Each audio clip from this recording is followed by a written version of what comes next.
Hello friends, అందరికీ నమస్కారం. మీరు ఇప్పుడు చూస్తుంది బహ్రెయిన్ ఎయిర్పోర్ట్లో డ్యూటీ ఫ్రీ షాప్స్ అనమాట. చూసారు కదా ఎంత నీట్గా ఉందో, సోఫిస్టికేటెడ్గా, హైజెనిక్గా. ఎదురుగుంటా చూస్తే మీకు రోలక్స్ వాచ్ షోరూమ్ కూడా కనబడుతుంది. ఇది బహ్రెయిన్ లాంజ్ అనమాట, R12. ఒకసారి వెళ్దాం పదండి. సో ఓన్లీ 1 ఫ్లోర్కి ఎందుకు లిఫ్ట్ ఎక్కడం అని చెప్పేసి స్టేర్స్ ఎక్కుతున్నాను, మెట్లు ఎక్కుతున్నాను. మెట్లు ఎక్కితే మంచి వ్యూ కూడా మీకు చూపించచ్చని మెట్లు ఎక్కుతున్నాను. ఇది మనం ఇప్పుడు R12 బహ్రెయిన్ లాంజ్కి వెళ్ళబోతున్నాం. ఆ వెళ్ళే క్రమంలో స్టెప్స్ ఎక్కుతూ ఉంటే ఆ వ్యూ మీకు ఇలా కనిపిస్తూ ఉంటుంది. ఇందాక మీకు చూపించిన రోలక్స్ వాచ్ షోరూమ్ ఆ పక్కనే ఉంది. అదిగో here it is R12 Bahrain launch. ఒకసారి లోనికి వెళ్దాం పదండి.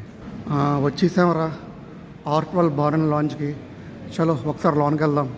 ఇదిగోండి బహ్రెయిన్ లాంచ్ ఇలా ఉంటుంది బహ్రెయిన్లో ఎయిర్పోర్ట్లోని. మనకి టైం లేదు, టైం ఉంటే ఒక 2 షార్ట్స్ వేసి వెళ్దాం, కానీ మనకి 1 అవర్ 15 మినిట్స్లో మనకి టైం చాలా తక్కువ ఉంది. సో టైం తక్కువ ఉంది కాబట్టి మనం జస్ట్ చూద్దాం, నెక్స్ట్ టైం వచ్చినప్పుడు తాగుదాం. ఓకే, వీడియో చూసినందుకు థ్యాంక్ యూ.